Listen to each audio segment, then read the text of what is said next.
Sino 'tong, sino 'tong, mataas na pulitiko na nagpa-abort? Eto, hindi ko na kine-claim 'to, nagtatanong ako, malinaw 'to. Hindi kasi napansin niyo diretsuhin na nga natin, sige, susunod. Ako may question mark diyan, Oh, nung una sinabi ko sa inyo, may napapansin ba kayo sa physical appearance? Tumaba, mukhang lumaki yoga, lumaki mga braso, mahilig kumain, kakaiba yung physical appearance, parang test testbon. Okey, yung usapan. Ngayon merong alegasyon. Ah, nasaan si Sarah ngayon? Nasaan si Sarah ngayon? Ngayong araw na 'to, nasaan si Sarah? Bakit nagtatagal sa South Korea? Kayong mga taga South Korea diyan, gaano katalamak ang abortion diyan? Gaano kagaling yung ako yung nagtatanong pa lang, bakit yung schedule nila na pupuntahan niya sa Kuwait, bakit patras ng patras ang schedule? Why? Kasi dito, sa Europa, 'pag gumawa ka ng ganyan, 'pag gumawa ka ng ganyan, kailangan mo ng fully documented at hindi puwedeng ipribado. They can access. South Korea, ah,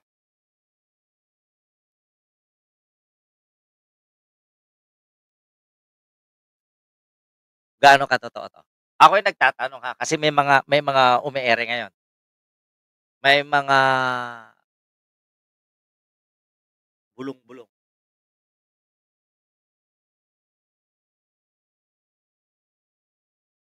yeah. Sabihin natin totoo, pero alam niyo 'pag buntis si Sarah malaking sagabal 'yan sa kanyang, at saka matanda na. Posible pa ba magbuntis 'yan 45, 5, 47? Kung sakali. Pero ito nga tsismis nga lang. I'm treating this as tsismis. Pero gaano katotoo? Puwede naman siguro nagpa-surgery lang, ibang bagay. Alam niyo naman, baka mamaya dati-dati may gilid sa leeg, dati-dati may gilid sa pulso, baka ngayon may gilid na sa utak. O sabihin nating hindi abortion pero dumaan sa medical, procedure, bakit kailangang ilihim? O kung totoong abortion, totoo nga ba, bakit hindi aminin? O sasabihin na naman niyan personal na lakad, kaya 'pag personal na lakad, hindi kailangang i-declare. 47 meron pa nga akong kilala, 50 nagreregla pa. Oh, o di tanong sabihin natin. Kasi may mga blind items, may mga medical records, eh. So, hindi rin puwede nating i-deny 'yun. So, for the meantime nakablanko yung mga pinapakita, pero ni-reveal yung pangalan at date, eh. Lalabas 'yan, made in The Hague. So, kung totoo kasi napansin ko talaga 'yun, yung pag-iiba ng physical appearance ni Sarah. Ngayon gaano katotoo 'to? Kailangan nang i-reveal 'yan kung totoo man. The people has the right to know what is happening to the Vice President. She is a public property, okey? Pag-aari siya ng Pilipinas. She made oath na magiging transparent para sa mga Pilipino. Bakit kailangang itago sa mga taong bayan yung kanyang kalagayang pang-medikal? Unang-una, ni-reveal ba niya kung bakit siya naopera sa leeg? Wala. Ni-reveal ba niya yung sugat niya sa kanyang braso? Wala. Ngayon dito, papatayin na naman nila tayo sa panghuhula. Kailan ba magiging transparent ang babaeng ito? Kailan ba magpapakatotoo ang babaeng ito sa mga Pilipino? Ang dami-dami niyang nililihim. Hindi na nga natin kilala 'to, eh. Hindi pa natin nakikita. O ngayon, pumutok na naman 'to,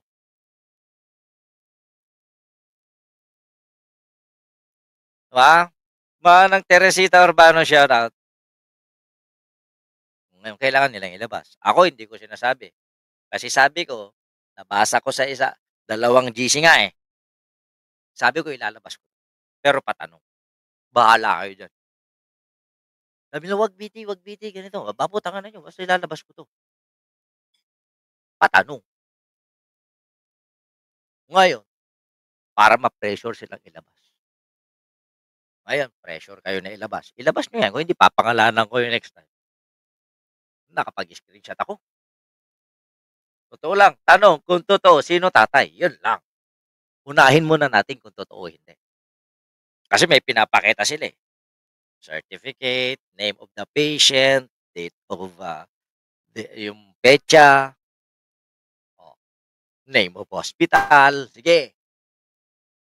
Ngayon, ilabas niyo ngayon 'yan, verify natin. Kung hindi pare-pareho tayong matatamaan dito. Pero kung sa inyo latay, hindi sa akin, 'di. Kasi may mga personalidad, eh. Mga pangalan yung mga nag-post, eh, sa GC, eh. Tignan natin ngayon. Ano, gulo kayo, guguluhin ko kayo lalo, 'di ba? Alam niyo ba kung bakit walang makalapit sa'kin na ibang mga vlogger? Kasi alam nila ako bumirada. Hindi ako puwede yung mga padaplis-daplis. Kailangan panindigan mo. Maraming mga nag-iiyakan mga vlogger ngayon. Ako, bahala sila magsaksakan. Sabi ko nga sa inyo, pasalamat sila wala ako sa Philippines, bubuntalin ko mga ulo nila, eh. Gulo nila, eh.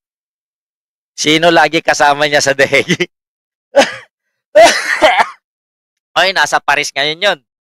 Si Robin Padilla, nandito ngayon 'yon. Hmm, dumating sila kagabi. Alam ko nga yung oras nung dating nila, eh, 11:45. May nagsabi nga sa'kin kung nasaan ang hotel nila, eh. Hmm, buong pamilya nila ni Mariel nandito sila.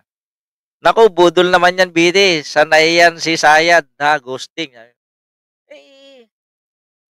tignan natin that they have to. Kahit na sabihin natin, okay, legal way, totoo na nagpa-opera, something, o nagpa-abort, kailangan i-declare sa tao.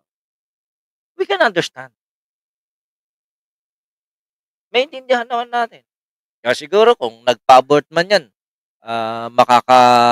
parang may risk sa kanyang kalusugan, maintindihan natin. Huwag niyong pagtaguan yung taong bayan.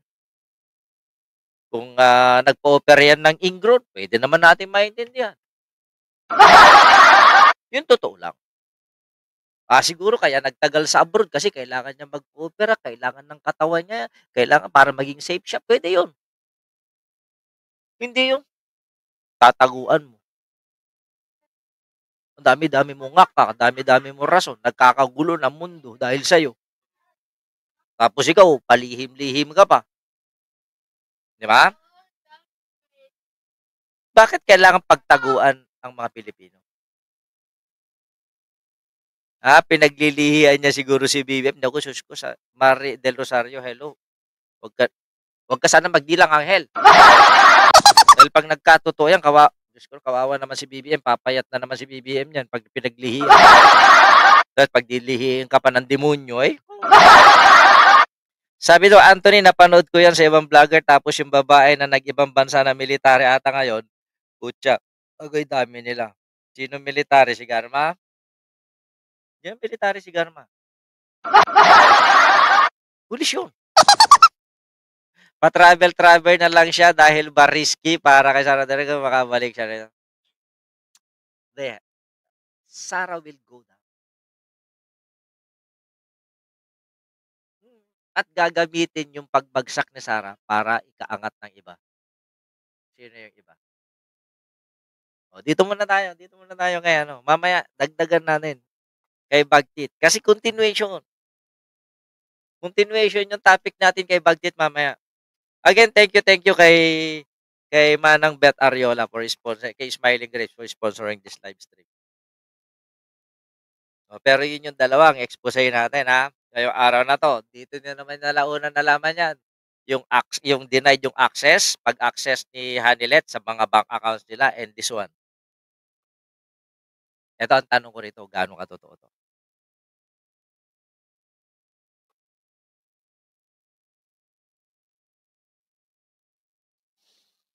Hindi, I don't care kung nagpa-abort ka. You must be honest. Sabihin mo, para we know. Eh, hindi naman namin alam kung sabihin natin hindi abortion yan. Meron ka palang sakit na malala, tapos babalik ka sa Pilipinas. Eh, diyan ka na lang sa abroad, diyan ka magkalat.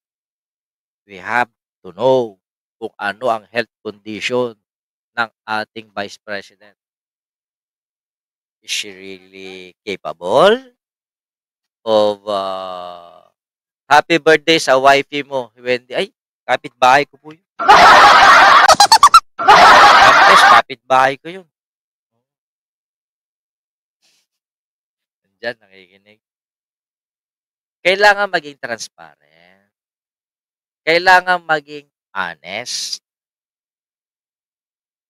Yan po ang isang kaugalian na dapat ng isang inihalal ng bayan. Hindi ka ibinota ng taong bayan para kami ay pagsinungalingan. Hindi ka pinapasahod ng pamahalaan para kami ay pagtaguan. Yan lang ang hinihingi namin bilang taxpayer. Hindi naman siguro kabigatan sa opisina ng Vice Presidente na umamin sa mga nangyayari sa kanya. Dahil hindi naman yun kahihiyan. Kung sakaling nagpa-abort, choice mo yan. Legal naman sa South Korea yan kung sakali. That is your body. Yan ay katawan mo. Yan ay kalusugan mo. But we have to know what are the reasons. Kung totoo ba o hindi. Yun lang ang taging hiling ng taong bayan. Hindi na namin hihiling bakit ka nagnakaw, bakit nandyan si Mary Grace. Iba yun. Ibang usapan yun. Okay? Legal matters yun. Pero dito, na ang akala namin ay maayos ang kalagayan ng Vice Presidente namin, yun pala, maraming mga pinagdadaanan, we have to know. Kailangan malaman. Hindi usapin to ng DDS, hindi usapin ito na loyalista, kung hindi usapin ito bilang isang Pilipino. Diba? Ground for disbarment yun kung hindi kay masabi na. Doon muna tayo sa totoo, Boss Motion Science. At sana magkaroon ng chance o pagkakataon o lakas na loob na umamin. Diba? O sige, alis na ako sa oras na. Okay. Ituloy natin to mamaya. Ituloy natin to kay Bagtit. Kasi siya pa rin ang topic natin. With her last line of defense, which is the Court Suprema. Sabi ko, hindi Suprema, Suprema. Kasi yan ang kumakalat ngayon. Na there were